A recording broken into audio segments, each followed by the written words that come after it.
ہندوستان میں ابن بطوطہ لکھتے ہیں کہ یہاں دریا کنارے ایک وقت ایسا بھی آیا کہ ہندو متاثر ہوئے تو کچھ مسلمان بھی متاثر ہو گئے. کہنے لگے دریا کے کنارے سال کی جو آخری تاریخ ہوتی ہے نا، آخری تاریخ سمجھ لیں 29 ذی الحج، سال کے آخر پہ نا شیطان آتا ہے، ایک بت خانہ ہے اس میں شیطان آتا ہے اور شیطان آ کے اس بت خانے پہ قبضہ کرتا ہے. تو اگر وہاں ایک کنواری لڑکی نہ بٹھائی جائے تو وہ سارے ملک پہ قبضہ کر لے گا اور سب کو مار ڈالے گا. لہذا ایک لڑکی کی بلی چڑھائی جائے گی، اس کو بٹھایا جائے گا بت خانے میں رات کو. وہ کنواری لڑکی ساری رات وہاں بیٹھے گی، صبح جب لینے جاتے تو لڑکی مری ہوتی. شیطان آیا ہے تو اس کو نہ یہ دینی ہے تو تب اس نے جان چھوڑ. یہ رسم تھی. میں اکثر کہتا ہوں، ہمارے تو جو دروازے پہ بھیک لینے آتا ہے وہ بھی قسمت کا حال بتاتا ہے. جس کی اپنی قسمت خراب ہے کہ مانگتا پھر اپنی قسمت کا یہ حال ہے کہ در در کا بھکاری ہے، قسمت کے حال بتاتا ہے. اور کئی دفعہ سونا بھی ڈبل کر دیتے ہیں. وہ پتہ تب چلتا ہے جب سنگل بھی غائب ہو جاتا ہے. خدا کا خوف کریں، یہ قسمت کا حال بتائے گا جو روٹیاں مانگتا ہے.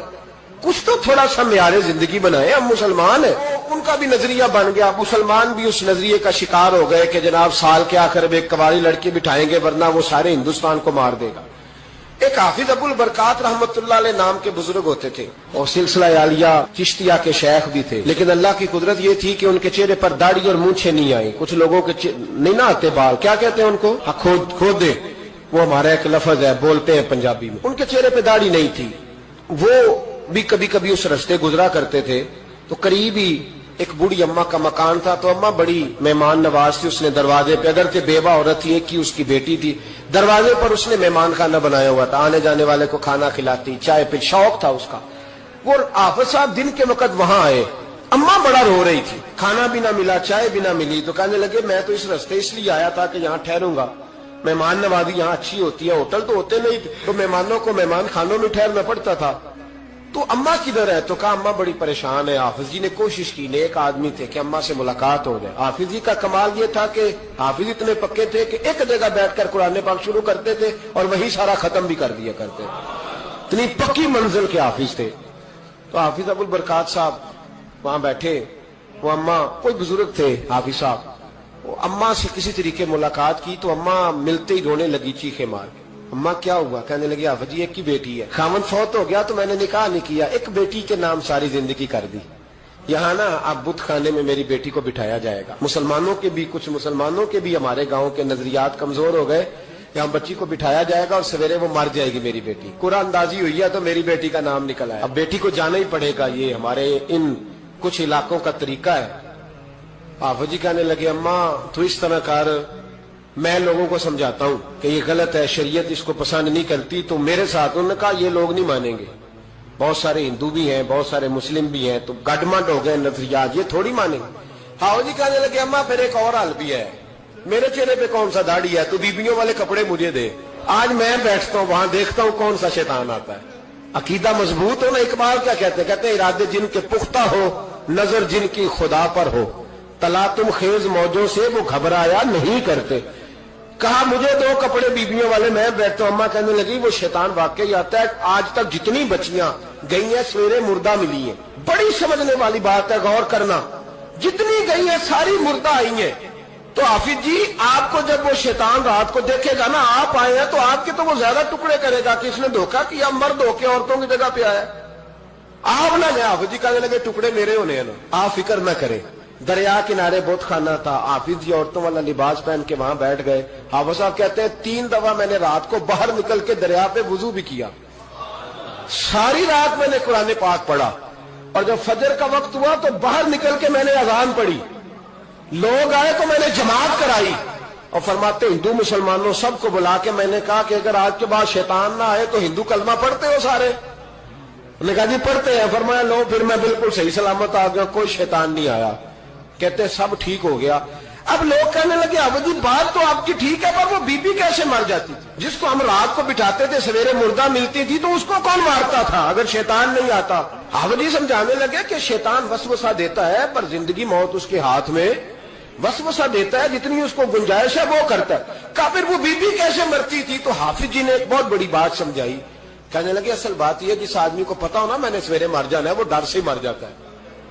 جس کو پتا ہو نا کہ میں یہاں مرنے آیا ہوں تو وہ ڈر سے ہی.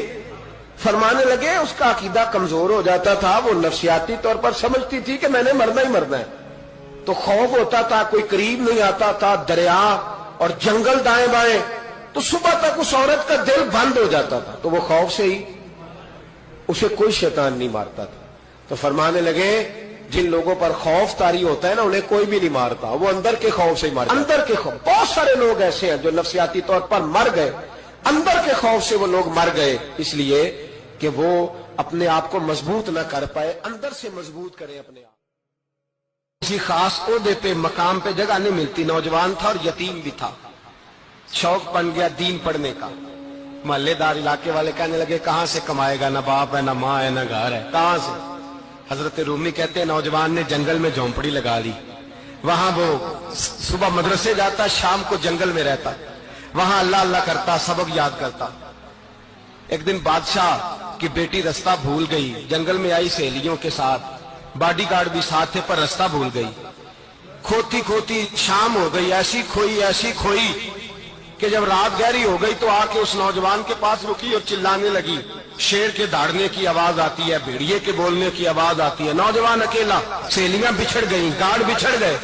کہنے لگی میں پریشان ہوں, مجھے جگہ مل جائے گی. نوجوان کہتا میں نے شہزادی دیکھی اور مجھے بھی پتا تھا کہ گھر ایک ہی ہے, اور رات کو اندر سے دروازہ بھی بند کرنا پڑتا ہے, جنگل جانور بھی آ جاتے ہیں.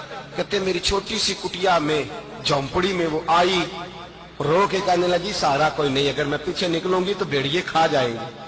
کہتے میں نے اسے جگہ دے دی. اکیلی عورت, چراغ جل رہا ہے, سبق یاد کر رہا ہوں. میرے نبی پاک نے فرمایا جہاں مرد عورت اکیلے ہو تیسرا شیطان ہوتا ہے. اور شہزادی, وہ بچہ کہتا ہے سبق یاد کرتا رہا ساری رات. وہ بچی کو کہا سو جا, پر وہ کہتی ہے نیند مجھے بھی کہاں آئی.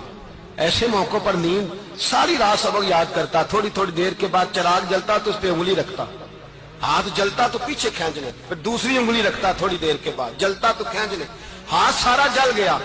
صبح کرنیں چمکی تو کہنے لگا چل نکل جا, دوڑ جا, بس بڑا صبر کا امتحان ہو گیا, چلی جا.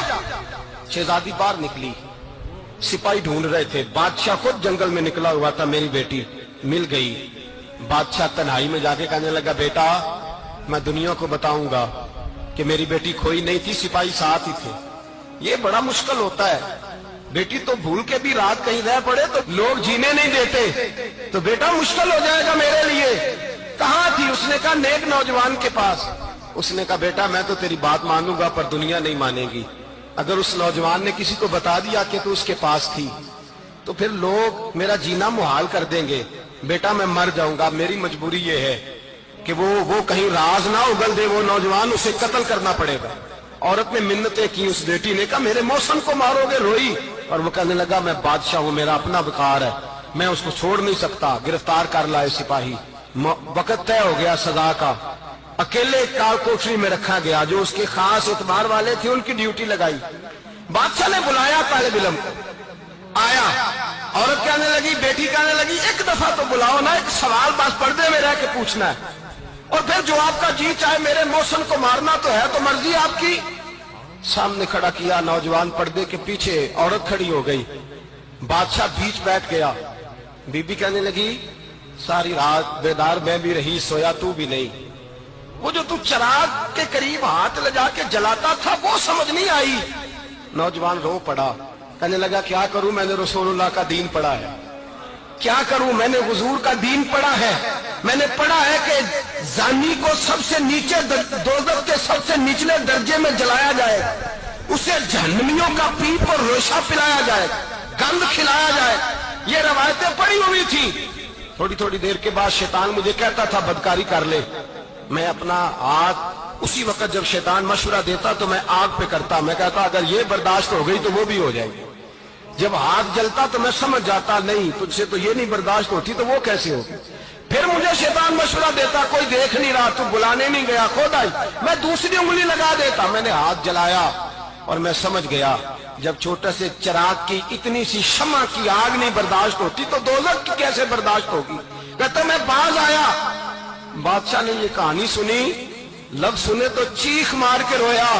کہنے لگا طالب علم تو میرے نبی کا سچا غلام ہے, اور میرے رسول کے جو سچے غلام ہوتے ہیں انہیں پھانسیاں نہیں دی جاتی, انہیں تخت پہ بٹھایا جاتا ہے. اب تجھے سزا نہیں ہوگی بلکہ میں اپنی بیٹی کا نکاح تیرے ساتھ کروں گا, اور میرے بعد اس سلطنت کا بادشاہ بھی تو ہی بنے گا. اب وہ نوجوان وہاں نعرے لگا رہا ہے، کہتا لوگوں تم مجھے کہتے تھے دین سے کیا ملتا ہے، دین سے تو اللہ تخت و تاج بھی عطا فرما دیتا ہے۔ اگر نوجوان شرم و حیا والے بن کے رہے اللہ ساری عزتیں دے دے گا۔ دیکھیں نا اللہ کے فضل سے عزت ملتی ہے، اور جب کوئی عزت داروں جیسا کام ہی نہ کرے۔ ایک بات اور عرض کرنی ہے پر وقت تھوڑا رہ گیا۔ جوانوں، جس سینے میں دل ہوتا ہے وہ دھڑکتا بھی ہے، لیکن تجھے پتہ نہیں کہ یہ کسی ماں کا بیٹا ہے، پتہ نہیں کسی بیوی کا شوہر ہے۔ ایک ہمارے دوست ہیں، بزرگ ہیں، ان کا داماد فوت ہو گیا، نشہ کرتا تھا، تو میں تعزیت کرنے ان کے گھر پہنچا تو کھڑے ہو گئے ہاتھ باندھ کے، کہنے لگے حضرت صاحب باقی ساریاں گلاں چھڑ دیو، صرف نشے تے تقریر کریا کرو۔ وہ جب جیتا تھا تو تب بھی اس کے بچے یتیم ہی تھے، یتیم ہی تھے۔ میری بیٹی جب میرے گھر آتی تھی اور میں اپنے پوتوں کے اترے کپڑے اسے پہننے کو دیتا تھا تو میرا کلیجہ پھٹتا تھا، اور میری بیٹی اس کی زندگی میں بھی بیوہ کی زندگی گزار رہی تھی۔ وہ میری بہوؤں کے اترے ہوئے کپڑے پہنتی تھی، کوئی دعا کرو، کوئی جلسے کرو، یہ لت ختم ہو جائے۔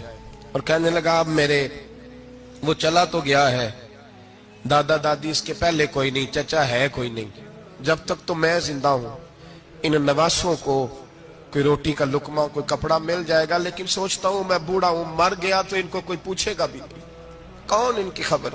اتنا ظلم اس قوم سے، اتنی زیادتی، اور آرام سے لکھ کر لوگ گزر گئے کہ یہ 70 لاکھ ہے، ان کا درد تو سمجھو، تکلیف تو سمجھو۔ 7 فٹ کا سونا جوان اور نشے کا عادی ہے تو کسی نالی میں پڑا ہوا ہے۔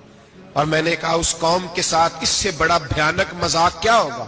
کوئی دانشور تھا بڑا ظالم، اس ظالم سے کوئی مشورہ لینے آیا، اس نے آ کے کہا تو بڑا ظالم ہے، بڑے کڑوے مشورے دیتا ہے، میرا ایک دشمن ہے، میں اس سے بدلہ لینا چاہتا ہوں، میرا دل کرتا ہے اس کا بچہ قتل کر دوں تاکہ وہ تڑپے۔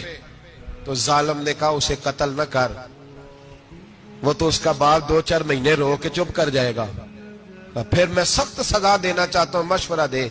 تو اس نے کہا اس کے بچے کو نشے پہ لگا دے، جس کا بچہ نشہ کرے گا وہ باپ روز مرے گا، روز جیے گا، وہ ماں روز مرے جیے گی، نشے پہ لگا دے۔ اس قوم کے ساتھ سب سے بڑا ظلم یہ ہوا کہ ملت کا جوان نشے پہ لگ گیا، ڈرگز پہ لگ گیا، اتنے تباہ حالات ہوئے کہ جوان چڑھتی جوانیاں، اماں نے کتاب دے کے بھیجا تھا، اور کالج سے واپس آئے تو نشے کے ٹیکے ہاتھوں میں پکڑے ہوئے، ٹیکے۔ اور آپ کے اس ملک کے اسلام آباد میں ایک دن میڈیا نے وہ خبر بھی وائرل کی اور وہ چیز بھی دکھائی لوگوں کو، 3 مہینے کا بچہ لے کے نشئی سڑک پہ آ گیا، اس نے کہا میرا نشہ ختم ہو گیا، میرا بچہ خرید لو، 2 پڑیاں دے دو۔ تو وہاں بیبیاں جو سن رہی تھی وہ بھی چیخے مار کے رو رہی تھی۔ یہ ظلم کیا اس قوم کے ساتھ، اور کرپشن کی لعنت نے اجازت دی سپلائی کرنے والوں کو کہ گلی گلی بیچے، گلی گلی۔ انہوں نے کچھ تھوڑا ظلم نہیں کیا ان حکمرانوں نے، اور ہماری اپوزیشن اس کو نہ صرف اتنا پتا ہے کہ یہ جائیں اور ہم آئیں، اس سے زیادہ کوئی غرض نہیں۔ بھائی کرپشن کے خلاف نکلے ہو تم، نشے کے خلاف کس دن نکلو گے؟ جوئے کے خلاف کس دن؟ قوم تو مر رہی ہے نشے سے، اس کے خلاف میدان میں کب آؤ گے؟ صرف اتنا ہے کہ یہ جائیں اور ہماری باری آئے، اس سے زیادہ کچھ نہیں۔ جتنے مجرم وہ ہیں اتنے ہی تم بنتے جا رہے ہو، اس لیے کہ اصل بات پر نہ وہ آتے ہیں اور نہ اصل بات پر یہ آتے۔ بھائیو، میرے نبی پاک صلی اللہ تعالی علیہ وسلم، اور ایک اور تماشا ہے، یہ میرے پہ اللہ کا یہ احسان رہا، اس لیے نہیں کہ میں پرہیزگار آدمی ہوں، نیک ہوں، اس لیے نہیں، ویسے ہی اللہ بعض اوقات اسباب بناتا ہے، سبب بناتا ہے۔ مجھے نہ شراب کے رنگ کا پتہ ہے، نہ اس کی خوشبو کا پتہ ہے، نہ میں نے کبھی زندگی میں دیکھی ہے، یہ کرم ہے میرے حضرت صاحب کا، میں نے نہیں دیکھی، مجھے نہیں پتا کیسی ہوتی ہے، کچھ باتیں میں نے سنی ہیں۔ ایک محفل میں بیٹھا تھا مجلس میں، تو ایک شخص نے کہا کھانسی نہیں جاتی بچے کی، دوسرا اس کو مشورہ دے رہا ہے، کھانسی نہیں جاتی، بڑی دوائی دیسی بھی فلاں بھی بڑی کھائی، مشورہ دیا اس کو کہ تو اس طرح کر، اس کو نا شراب کے 2-4 چمچے پلاؤ، کہتے ہیں جی اس کو نا یہ پلاؤ تو صحیح ہو جائے گی۔ تو میں نے پلٹ کے اس کی طرف